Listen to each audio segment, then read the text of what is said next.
Okay, so this deep dive, we're going back to 1986 Right. and the World Cup quarterfinal between Argentina and England.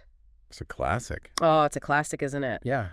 It's one of those games that even if you aren't really into football, you've probably at least heard of it. Everyone knows about it. Everyone knows about it. And it's stayed in the public memory for all sorts of reasons. Oh, yeah. There's so many angles to look at it from. And I think that's why we're going back to it. Exactly. Yeah, and we've got your notes here and a whole stack of articles. And we've got a sort of mission today, really, Yeah. to look at this game. Yeah, to get under the skin of it. Yeah. What happened on the day?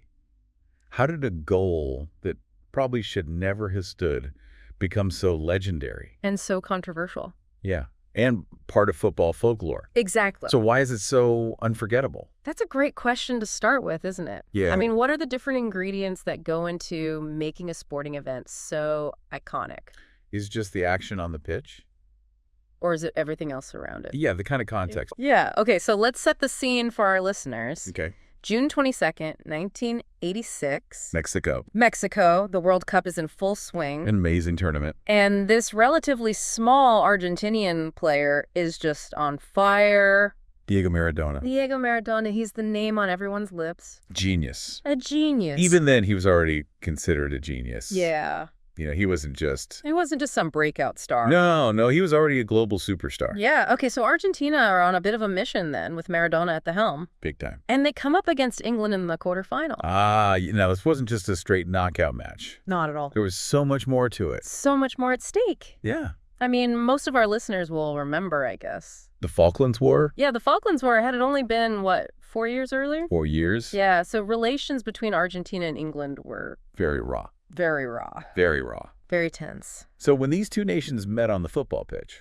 There was a lot more at play, wasn't there, than just a place in the semifinal? Yeah, I think for a lot of people it was incredibly personal. Yeah. It was about national pride. Yeah. And for the Argentinians. They felt they had something to prove. There was this sense of avenging the defeat in the war. Yeah, I can't imagine being in that stadium. Oh, the atmosphere must have been electric.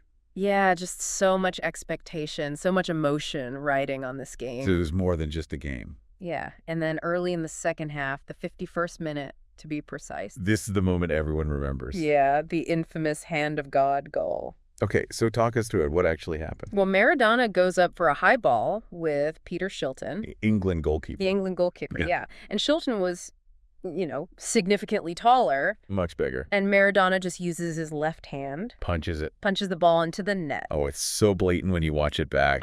It's so clear, isn't it? The thing that's so remarkable, Carlos, how he just gets away with it. The referee, Ali bin Nasser. Yeah, he just completely misses it. He doesn't see the handball, and the goal stands. And even the linesman doesn't flag for it. Unbelievable. I mean, can you imagine the reaction from the England players? Oh, they were furious. Absolutely furious. They surrounded the referee. Protesting. But the decision stood. The decision stood. And I think that just adds to the whole legend of it, doesn't it? Oh, absolutely. And then, of course, Maradona. Well, he later said that he scored it. With a little with the head of Maradona and a little with the hand of God. Oh, that's classic Maradona. I mean, that quote in itself is just brilliant. It's genius. The hand of God. It just sums it all up, doesn't it? Yeah, it immediately became this iconic phrase. Yeah. And for a lot of people, particularly in England. Especially in England. It was cheating, pure and simple. A blatant breaking of the rules. Which went unpunished. And you can understand why there was such a sense of injustice. Absolutely. We looked at a lot of the articles from back then, and there's this real split in opinion. Yeah. Some people saw it as gamesmanship. Yeah, like he was just doing what he had to do to win. In the heat of the moment. Yeah, anything goes. They'd say it showed cunning. Yeah, almost like street smarts. Do you think there's any merit in that perspective? Well, it raises an interesting point, doesn't it? It does. About sporting ethics. Yeah, where do you draw the line? Between being clever and actually cheating. Yeah. I mean, Maradona walked that line throughout his whole career. He did, didn't he? He had this incredible talent, this almost supernatural ability. Yeah. But he was also willing to bend the rules. If he thought he could get away with it. Exactly. And I think this goal just sums that up perfectly. It does. Depending on how you view sportsmanship. You either see him as a genius. A mischievous genius. Or you see him as a cheat. Yeah.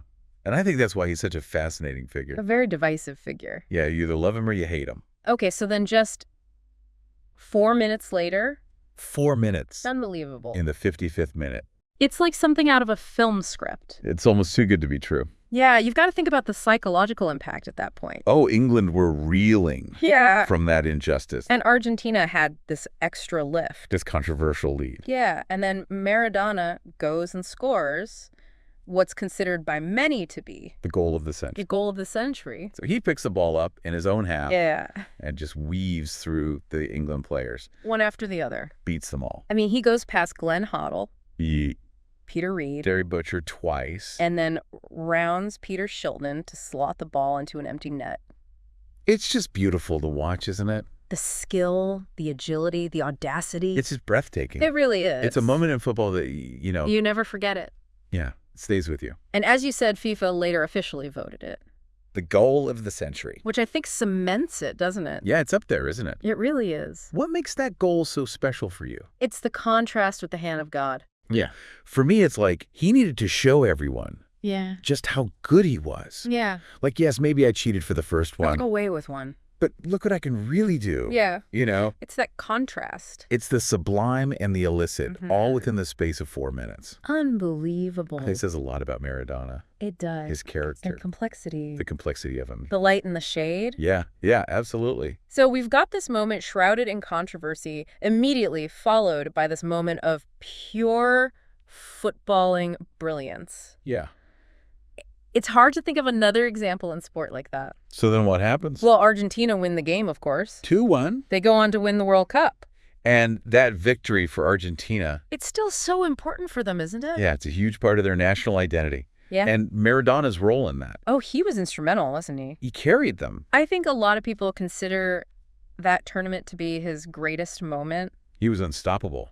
But for England, Oh, it was heartbreaking, yeah, especially with the way they lost. that hand of God really lingered, didn't it? Yeah, like a symbol of injustice. It must have felt like they were cheated out of a chance to win the World Cup. And that feeling has persisted for a lot of English fans, It has. even to this day. You've got these two very different reactions to the same event. In Argentina, Maradona became a hero. More than a hero, almost a god. Yeah, they put him on this pedestal. But in England, He was a cheating. a villain. Yeah, someone who would ruin the game. And there's still a lot of bitterness about it. It definitely hasn't been forgotten. So we come back to that question then. Was he a cheater or was he a genius? What do you think? I think like a lot of complex figures. He was probably a bit of both. A bit of both. And that's what makes it so interesting, isn't it? It does. How do you reconcile those two sides of someone? Yeah, how do we judge these sporting legends? When we look back at their careers Do we just focus on their achievements? and ignore the bad stuff, Or do those moments of controversy? tarnish their legacy? I don't think there's an easy answer. Not with Maradona. You can't separate the two. Yeah, the debate just rumbles on, doesn't it? It, Cunning gamesmanship. divine intervention. Or just plain cheating. Whatever you believe, Yeah.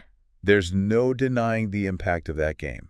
And those two goals. They've had a lasting effect on football. And beyond, really, haven't they? Absolutely. I mean, this whole deep dive shows how one incident can become so ingrained in our memory. It shapes national narratives Yeah, and it sparks debates. across generations. It shows how sport can become so much more than just a game.